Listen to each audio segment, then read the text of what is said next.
আসসালামু আলাইকুম রহমতুল্লাহি শহীদ কারা? কোরআন আমাদেরকে জানিয়েছে, আনা আমাল্লাহু আলাইহিম মিনান নাবিয়িন ও সিদ্দিকিন ওয়া শুহাদা ওয়াস সালিহিন। শহীদ দুই প্রকার, একটা হচ্ছে শাহিদুদ দুনিয়া ওয়াল আখিরা, আর একটা হচ্ছে শাহিদুল আখিরা। তারা ছাড়া কি আর কেউ শহীদ হতে পারবে না?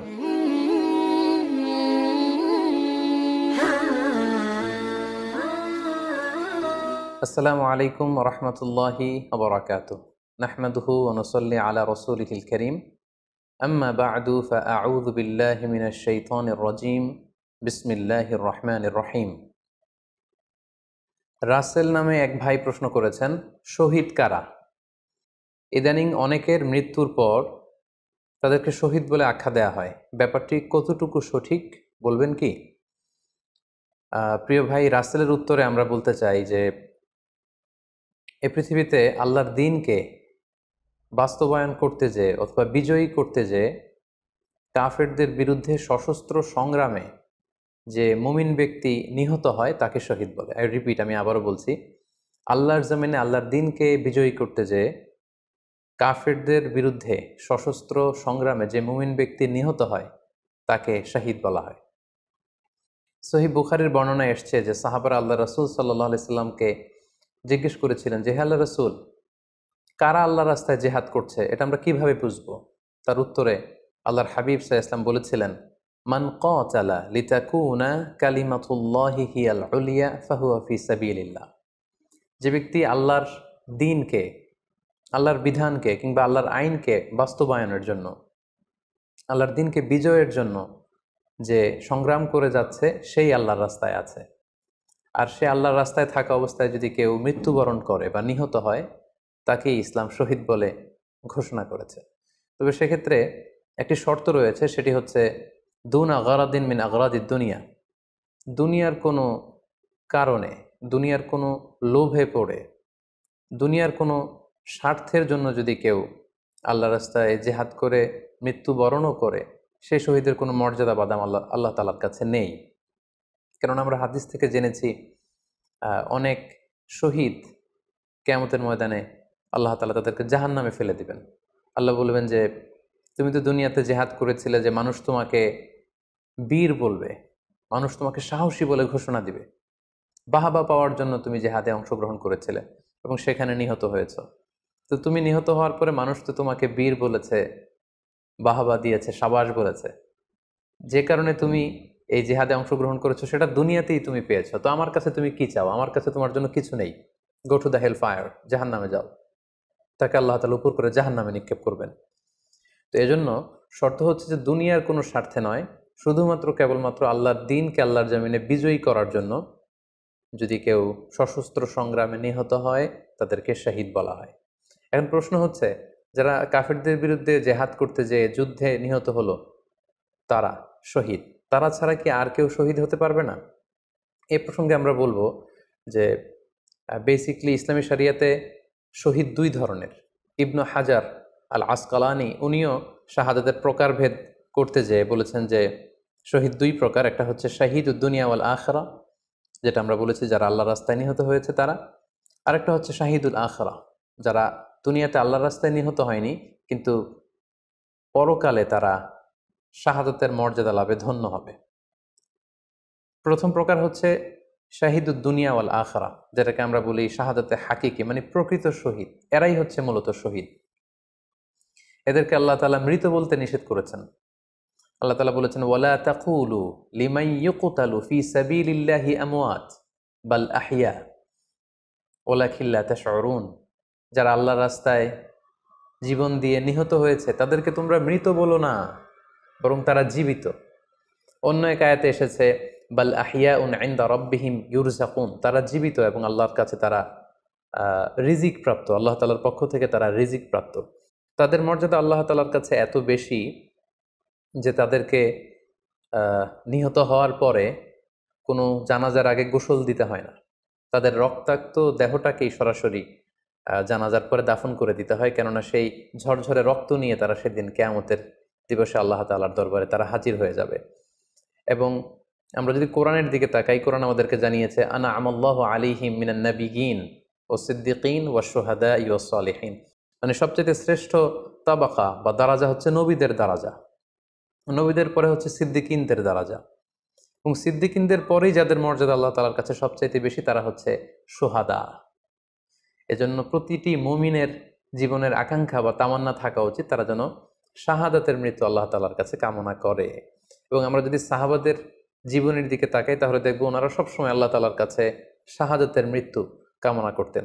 সাইয়েদনা ওমরে ফারুক রাদিয়াল্লাহু তাআলা আনহু আল্লাহ তাআলার কাছে সবসময় শাহাদাতের মৃত্যু চাইতেন।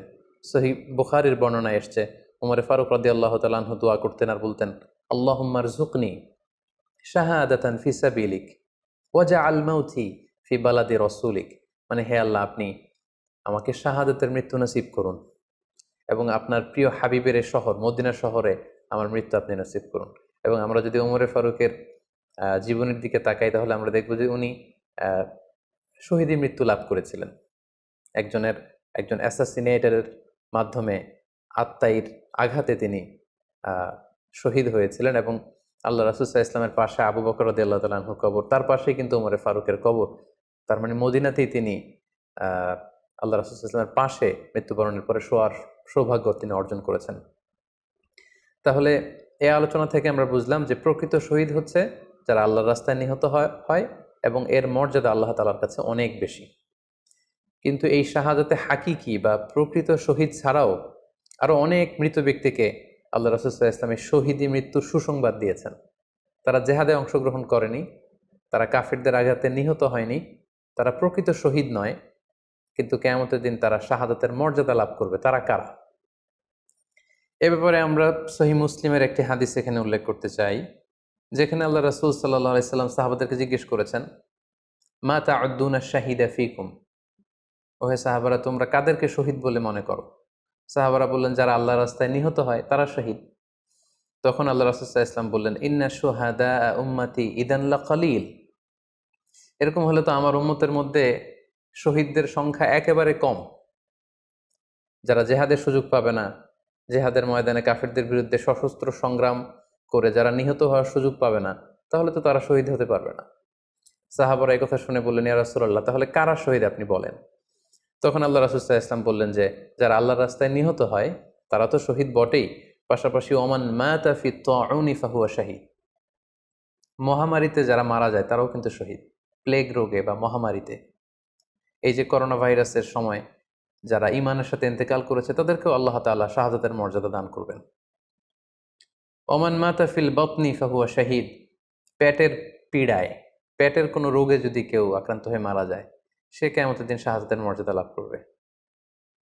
ওয়াল গরিকু শাহীদ, পানিতে ডুবে যদি কেউ মারা যায় সেও শাহীদ। এভাবে অন্যান্য আরো অনেক হাদিসে, কোনো হাদিসে 5 জন, কোনো হাদিসে 7 জন, কোনো হাদিসে আরো বেশি, এভাবে আরো অনেক ব্যক্তিকে আল্লাহ রাসূল সাল্লাল্লাহু আলাইহি ওয়াসাল্লাম শাহাদাতের মর্যাদা লাভে তারা কিয়ামতের দিন ধন্য হবে এই মর্মে তিনি আমাদেরকে জানিয়েছেন। সুনানে নাসাইর একটি বর্ণনা থেকে আমরা জানতে পারি আল্লাহর হাবিব সাল্লাল্লাহু আলাইহি ওয়াসাল্লাম বলেছেন, মান কুতিলা দুনা মাজলামাতিহি ফাহুয়া শাহীদ, অন্যায়ভাবে যদি কাউকে হত্যা করা হয়, হি ইজ ডিফেন্ডিং ইনজাস্টিস, অন্যায় প্রতিরোধে সে মারা গিয়েছে, এরকম মৃত্যুকেও তিনি শাহাদাতের মৃত্যু বলে ঘোষণা করেছেন। সুনানে তিরমিজির আরেকটি বর্ণনায় আল্লাহ রাসূল সাল্লাল্লাহু আলাইহি ওয়াসাল্লাম আরো কিছু ব্যক্তিকে শহীদ বলে ঘোষণা করেছেন। যেমন তিনি বলেছেন, মান কুতিলা দুনা দীনিহি ফাহুয়া শাহীদ, কেউ তার দ্বীনকে হেফাজত করতে যেয়ে যদি মৃত্যুবরণ করে সে শহীদ। ওমান কুতিলা দুনা দামিহি ফাহুয়া শাহীদ, নিজের রক্ত বাঁচাতে যেয়ে যদি কেউ মৃত্যুবরণ করে শহীদ। তার সম্পদ বাঁচাতে যেয়ে যদি মৃত্যুবরণ করে সে শহীদ। তার ফ্যামিলিকে সেভ করতে যেয়ে কেউ যদি মৃত্যুবরণ করে সেও শহীদ। তার সম্মান, ইজ্জত, তার স্ট্যাটাসকে বাঁচাতে যেয়ে যদি কেউ মৃত্যুবরণ করে সেও শহীদ। আরেক বর্ণনায় আমরা জানতে পারছি আল্লাহ রাসূল সাল্লাল্লাহু আলাইহি ওয়াসাল্লাম বলেছেন, ওয়াসাহিবুল হাদমি ফাহুয়া শাহীদ, অর্থাৎ ধ্বংসস্তূপের নিচে চাপা পড়ে যদি কেউ মারা যায় বা কোনো দেয়ালের নিচে চাপা পড়ে যদি কেউ মারা যায় সে শহীদ। ওয়াসাহিবু যাতিল জানবি শাহীদ, অর্থাৎ ফুসফুসের কোনো রোগে, লেটসে লাং ক্যান্সারে যদি কেউ মারা যায়, ফুসফুসের কোনো ভয়ানক রোগে যদি কেউ মারা যায় সে শাহীদ, শহীদের মর্যাদা পাবে। আল হারিকু শাহীদ, আগুনে পড়ে যদি কেউ মারা যায় সেও শহীদ।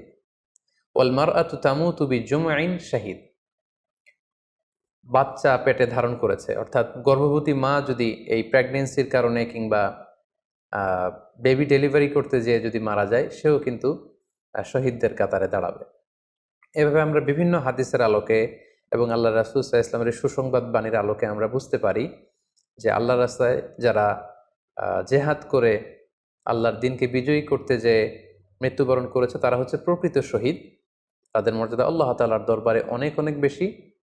কিন্তু এই শহীদ ছাড়াও আরও অনেক ধরনের মৃত্যুকে আল্লাহর হাবিব সাল্লাল্লাহু আলাইহি ওয়াসাল্লাম শাহাদাতের মৃত্যুর সাথে ঘোষণা করেছেন। সো যারা জেহাদে মারা গেল তারাই শহীদ, বাকিদেরকে শহীদ বলা যাবে না, এই কথাটি ঠিক নয়। বরং আল্লাহ রাসূল সাল্লাল্লাহু আলাইহি ওয়াসাল্লাম নিজেই চেয়েছেন, তিনি বলেছেন যে তোমরা যদি শুধু এই এক শ্রেণীকে শহীদ বলো তাহলে তো আমার উম্মতের মধ্যে শহীদের সংখ্যা একেবারে কম। আর আমি চাই আমার উম্মতের মধ্যে থেকে অনেক সংখ্যক লোক এই শাহাদাতের দারাজা, এই মর্তবা, এই মর্যাদা লাভ করে ধন্য হোক। তাই আমরা যে কেউ একটি বর্ণনার কথা বললাম, এছাড়াও আরও অনেকগুলো বর্ণনা আছে এই ধরনের মৃত্যু যারা বরণ করেছে। লেটসে পানিতে ডুবে, আগুনে পুড়ে, পেটের পীড়ায়, নিজের সম্পদ বাঁচাতে যে, অন্যায়ের প্রতিরোধ করতে যে, সন্তান ভূমিষ্ঠ করতে যে, এরকম যত ধরনের মৃত্যু রয়েছে এ ধরনের মৃত্যুকে আল্লাহ রাসূল সাল্লাল্লাহু আলাইহি ওয়াসাল্লাম শহীদি মৃত্যু বলেছেন। এবং কিয়ামত দিবসে এই সমস্ত লোকেরাও তারা শাহাদাতের মর্যাদা লাভে ধন্য হবে ইনশাআল্লাহ। আশা করি প্রশ্নের উত্তর আপনি পেয়েছেন। আল্লাহ তাআলা আমাদের সবাইকে সঠিকভাবে ইসলাম জানার, বুঝার এবং সে অনুযায়ী মানার তৌফিক দান করুক। হাযা মা ইনদি ওয়াল ইলমু ইনদাল্লাহ আলাইহি তাওয়াক্কালতু ওয়া ইলাইহি উনীব। ওয়াসসালামু আলাইকুম ওয়া রাহমাতুল্লাহি ওয়া বারাকাতুহু।